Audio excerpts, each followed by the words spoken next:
سب سے بڑا شخص کون ہے؟ ابو لہب اور دوسرے نمبر پر اتباع شیبہ سعد ابن ابی وقاص. کون؟ سعد ابن ابی وقاص. کیوں بولے سعد ابن ابی وقاص پر تو کفار کا نمائندہ ہے، یہودیوں کا نمائندہ تھا ابن زیاد تھا. ان باتوں کو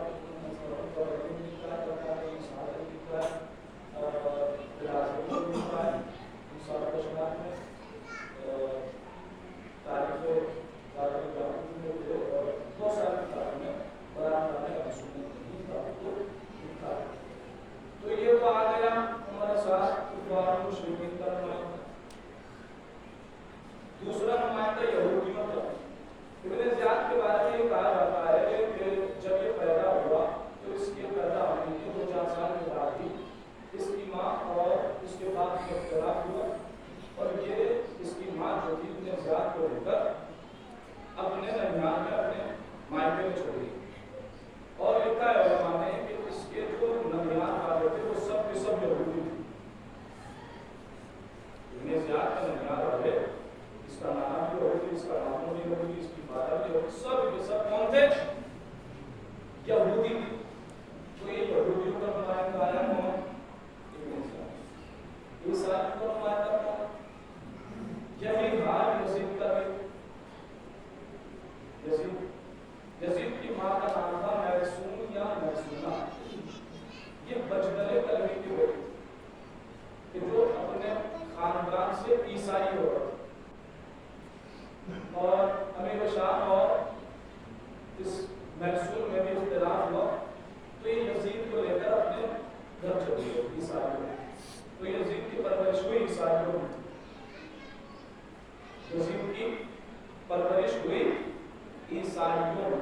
یزید پلا بڑا ہے عیسائیوں میں. اس کا نانا بھی عیسائی، اس کا خالہ بھی عیسائی، اس کا خالہ بھی عیسائی، اس کے ماموں بھی عیسائی، سب کے سب کون تھے؟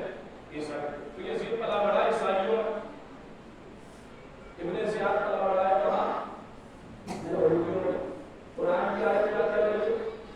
یہودی یہ کہتے ہیں کہ عیسائی جھوٹے اور عیسائی یہ کہتے ہیں کہ یہودی جھوٹے. یہودی عیسائیوں کو جھوٹا بتلا رہا ہے اور یہودی عیسائیوں کو عیسائی یہودیوں کو جھوٹا بتلا رہا ہے. تو کربلا میں میرے عزیزوں تینوں کے نمائندے آئے. کفار مشرکین کا بھی نمائندہ آیا، یہودیوں کا بھی نمائندہ آیا، عیسائیوں کا بھی نمائندہ آیا. اب اندازہ لگایا آپ نے حسین ابن علی کس شخص کا نام ہے؟ حسین کسی ایک انسان کا نام نہیں ہے بلکہ تین دشمنوں کے بڑے بڑے لشکروں کے مقابلے پر ثابت قدم رہنے والی پوری ملت کا نام حسین ہے. پوری ملت کا نام حسین ہے. پوری ملت کا نام حسین ہے. یہ کفار مشرکین اپنی اپنی ہار کا بدلہ لینے کے لیے آئے ہیں. یہودی خیبر کی ہار کا بدلہ لینے کے لیے آئے ہیں. عیسائی مباہلے کی ہار کا بدلہ لینے آئے ہیں. حسین ابن علی ان کے مقابلے پر کھڑی ہونے والی پوری ایک ملت کا نام ہے کہ جس نے ایک بھری دوپہر میں ان سب کو خیبر کی بھی یاد دلائی، مباہلے کی بھی یاد دلائی، خندق کی بھی یاد دلائی. سب کو یہ تین لشکر یہودیوں کے، عیسائیوں کے اور کفار مشرکین نبی کے مقابلے کو حسین کے مقابلے پر یہ مقابلہ ہے اور چاہتے ہیں کہ اپنی اپنی ہاتھ کا بدلہ ہے. تو عیسائیوں کے نمائندے کا نام کیا ہوا؟ یزید. یہودیوں کا نمائندہ کون؟ ابن زیاد. کفار مشرکین کا نمائندہ کون؟ عمر سعد. یہودی یہ کہتے ہیں کہ عیسائی جھوٹے. قرآن کی آیت وقالت اليهود ليست النصارى على شيء وقالت النصارى ليست اليهود على شيء. یہودی یہ کہتے ہیں کہ عیسائی جھوٹے، عیسائی یہ کہتے ہیں کہ یہودی جھوٹے. یہ تحریر جو میں آپ کی خدمت میں عرض کر رہا ہوں یہ اتنے سناٹے میں سننے والی نہیں تھی، لیکن آپ میں نے شروع بات کر دی تو چاہتا ہوں کہ آپ تک کچھ بات پہنچ جائے اور میری بات تمام ہو جائے. مقصد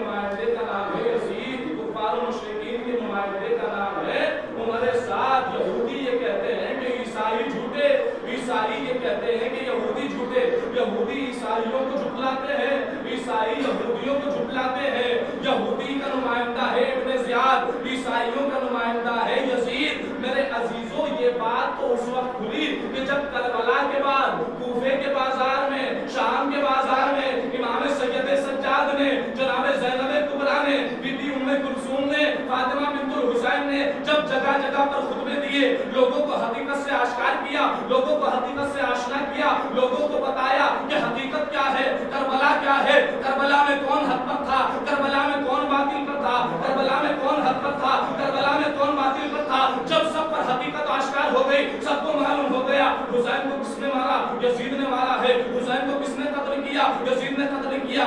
اب سب ممالک سے یزید کے پاس خط آنا شروع ہوئے، یزید کے پاس خط آ رہے ہیں، یزید یہ تو نے کیا کیا، تو نے نبی کے نواسے کو مار ڈالا، یزید یہ تو نے کیا کیا، تو نے فاطمہ کے لال کو قتل کر دیا، یزید تو نے کیا کیا، تو نے علی کے بیٹے کو قتل کر دیا، یزید یہ تو نے کیا کیا، تو نے حسن کے بھائی کو قتل کر دیا۔ تو اب یزید بوکھلا گیا، اب کرے تو کیا کرے، اب اس میں ابن زیاد کے اوپر الزام دھرا، ارے میں نے کہاں قتل کیا ہے، ابن زیاد نے مارا ہے۔ اب ابن زیاد کے پاس تمام ممالک سے خط آ رہے ہیں، او ابن زیاد کہ تو نے کیا کیا، تو نے نبی کے نواسے کو مارا۔ اب جب ابن زیاد پر الزام دھرا گیا تو اب ابن زیاد اپنا دامن بچانے کے لیے اب یہ کہتا ہے کہ میں نے نہیں مارا، یزید نے مارا ہے، یزید کہتا ہے کہ میں نے نہیں مارا، ابن زیاد نے مارا ہے، ابن زیاد کہتا ہے یزید نے مارا، یزید کہتا ہے ابن زیاد نے مارا۔ قرآن کی آیت کہہ رہی ہے یہودی کہتا ہے عیسائی جھوٹا، عیسائی کہتا ہے یہودی جھوٹا۔ ارے بھائی کیا ایک دوسرے پر الزام دھر رہے ہیں، میں نے نہیں مارا،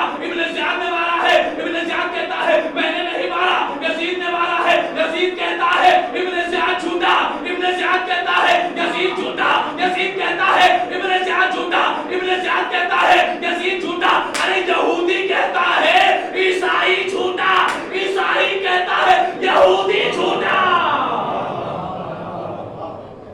صلوات پڑھے محمد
بیت اللہ تھا وہ تک نہ بولے، جن کے پاس اللہ کا خانہ کعبہ تھا وہ تک نہ بولے، کس نے آواز اٹھائی؟ وہی فرزند زہرا خامنائی بولا، وہی فرزند علی سیستانی بولا، وہی فرزند زہرا حسن نصر اللہ آواز اٹھا رہا ہے، وہی حسن نصر اللہ کل یہ خیبر میں یہی یہودی نبی کے مقابلے پر جب آئے تھے تو نبی علی کو لے کر گئے تھے اور ان کو بتایا تھا کہ علی جنگ کے لیے تیار ہے، بلاؤ اپنے مرحب کو۔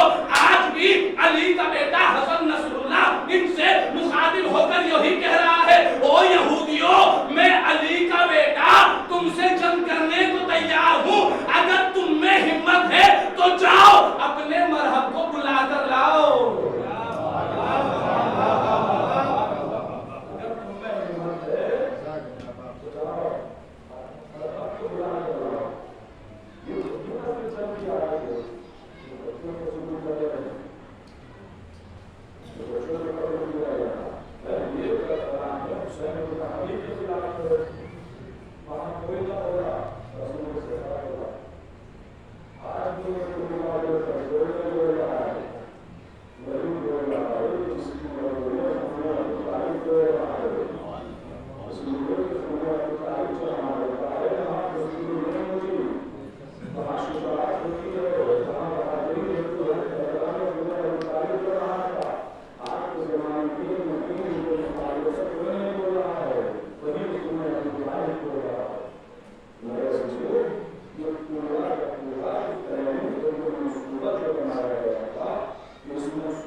لیکن آپ کے دل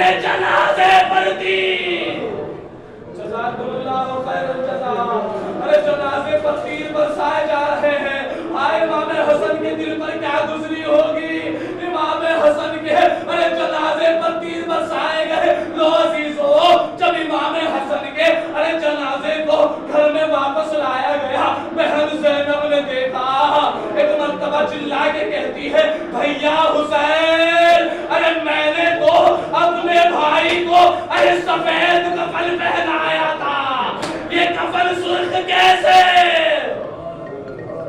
جزاکم اللہ خدا کو کوئی غم نہ دے سوائے میں مظلوم کربلا کے، بس میں نے تمام کر دی مجلس، آخری جملہ مسائل کا سن لیجیے، آپ کی آنکھ نم ہے، تابوت آ جائیں گے، آپ سب زیارت کریں گے۔ روایت میں ملتا ہے، تاریخ یہ کہتی ہے کہ امام حسن مشتبہ کو دفن کر کے آنے کے بعد ایک مرتبہ امام حسین جب گھر میں داخل ہوئے ہیں تو بہن زینب کو بلایا اور بلانے کے بعد ایک جملہ کہا بہن زینب عباس کہیں نظر نہیں آ رہے، مجھے میرے بھائی کا پتہ بتا دو۔ بس زینب کہتی ہے اے بھیا حسین جب سے بھائی حسن کو دفن کر کے آئے ہیں عباس نے اپنے کو ایک حجرے میں بند کر لیا ہے، اپنے آپ کو ایک حجرے میں بند کر لیا ہے۔ ایک مرتبہ امام حسین اس حجرے کے قریب گئے، جانے کے بعد تک بات کیا، آواز دی عباس عباس عباس، جیسے ہی قاضی نے آقا کی آواز کو سنا ایک مرتبہ دوڑتے ہوئے باہر آئے، دروازہ کھولا، کہا آقا کیا میرے لیے کوئی حکم ہے؟ کہا آقا کیا میرے لیے کوئی حکم ہے؟ ایک مرتبہ حسین کہتے ہیں عباس ارے یہ تم نے اپنی کیسی حالت بنا رکھی ہے، یہ تمہاری آنکھوں میں یہ خون کیوں ابل رہا ہے؟ بس عباس طرف گئے، کہا آقا ارے آپ نے انصاف نہ کیا، ارے جس آقا کا عباس جیسا